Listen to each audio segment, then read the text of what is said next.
Hello everyone, welcome to Endontics. This is Professor Dr. Padmini. Ival, I want to share some important things about dental problems.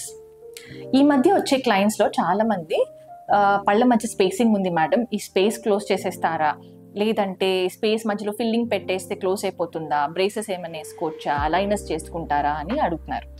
In fact ఇంకా important ఏంటంటే చాలామంది మేము already aligners చేయించుకున్నాము, నాకు పళ్ళు ఎత్తుగా ఉండి వేరే రీజన్స్ వల్ల స్పేస్ ఉంటే అలైనర్స్ కానీ బ్రేసెస్ కానీ ఇదివరకు చేయించుకున్నాము, మళ్ళీ 4 years అయింది, 5 years అయింది, మళ్ళీ నాకు స్పేసింగ్ వచ్చేసింది అని ఇలాంటి కంప్లైంట్స్ చాలా చూస్తున్నాం. వెరీ ఇంపార్టెంట్ థింగ్ ఏంటంటే most of them you don't understand, or చాలా మందికి అసలు రీజన్ ఏంటి అన్నది చూసుకోకుండా ట్రీట్మెంట్కి వెళ్ళిపోతారు. ఓకే, సో చూసే డెంటిస్ట్ కూడా అసలు రీజన్ ఏంటి, ఎందుకు ఈ స్పేసింగ్ వస్తుంది అన్నది చూసుకోకుండా ఊరికే ట్రీట్మెంట్ చేసి బ్రేసెస్ వేసో అలైనర్స్ వేసో చేస్తే దానికి ఫలితం ఉండదు. సో బేసికల్గా ఇలాంటి స్పేసింగ్కి రీజన్ వాళ్ళ ఓన్ హ్యాబిట్సే అయి ఉండొచ్చు.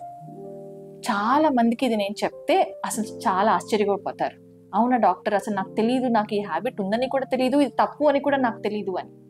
దీన్నే టంగ్ థ్రస్టింగ్ అంటారు. మీరు స్వాలో చేసేటప్పుడు ఎంగిల్ మింగేటప్పుడు కనుక మీ టంగ్ పొజిషన్ ఎక్కడ ఉంది, ఎక్కడ పెడుతున్నారు యాక్చువల్లీ అన్నది చాలా ఇంపార్టెంట్. ఈ టంగ్ కనుక పొజిషన్ నార్మల్గా పై పళ్ళ వెనకాల భాగంలో అంగిట్లో పెట్టకపోతే, అంటే ప్యాలెట్ అంటాం కదా, సో ప్యాలెట్ మీద పెట్టి స్వాలో చేయాలి, అది కరెక్ట్గా పద్ధతి. చాలా మంది వాళ్ళకి తెలియదు, వాళ్ళు స్వాలో చేసేటప్పుడు టీత్ని పుష్ చేసుకుంటూ స్వాలో చేస్తారు, టీత్ టచ్ అవుతూ ఉంటుంది.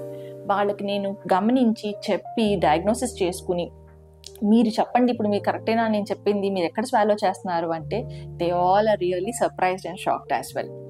అవునా డాక్టర్, నేను పుష్ చేసుకుని ఇలా స్పేసింగ్ తెచ్చుకుంటున్నానా అని. రైట్, ఇలానే చాలా హ్యాబిట్స్ ఉంటాయండి which are abnormal and causing problem to the dental issues also. Right, ఇలాంటి హ్యాబిట్స్ ఇంకా చాలా ఉంటాయి. ఒకటి బ్రక్సిజం అంటాం, అంటే నైట్ గ్రైండింగ్. పడుకున్నప్పుడు చాలా స్ట్రెస్ఫుల్ లైఫ్ ఉన్నప్పుడు, వర్క్ ప్రెషర్ ఉన్నప్పుడు టీత్ని క్లెంచ్ చేయటం, అంటే బాగా కోప్పడం ఉన్నప్పుడు స్ట్రెస్ఫుల్లో క్లెంచింగ్ ఆఫ్ ద టీత్ అంటాం, అన్డ్యూ ఎక్లూజల్ ఫోర్సెస్ పడతాయి అప్పుడు టీత్ మీద. సో క్లెంచింగ్ కానీ నైట్ గ్రైండింగ్ చేస్తున్నారని వాళ్ళకి తెలీదు, పక్కన పడుకున్న వాళ్ళ పార్ట్నర్స్కో పిల్లలు ఎవరో ఒకళ్ళు చెప్పాలి మీరు రాత్రి సౌండ్ అవుతుంది అని. సో వీటి వల్ల కూడా పళ్ళు బాగా తొందరగా అరిగిపోతాయి, సెన్సిటివిటీ రావచ్చు. సో ఇది ఒక ప్రాబ్లం.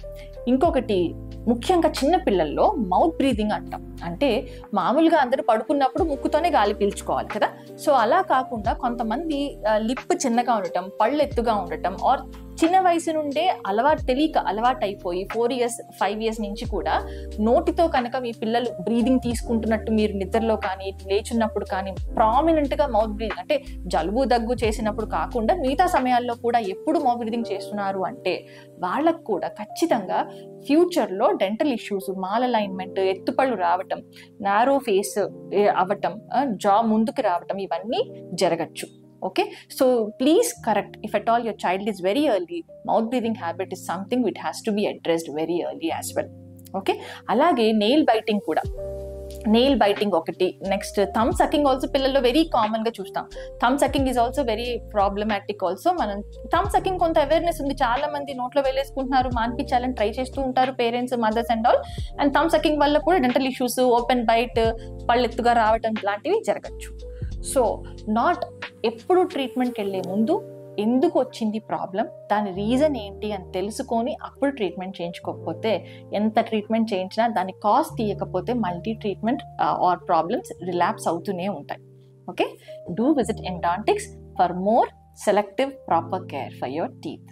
Thank you.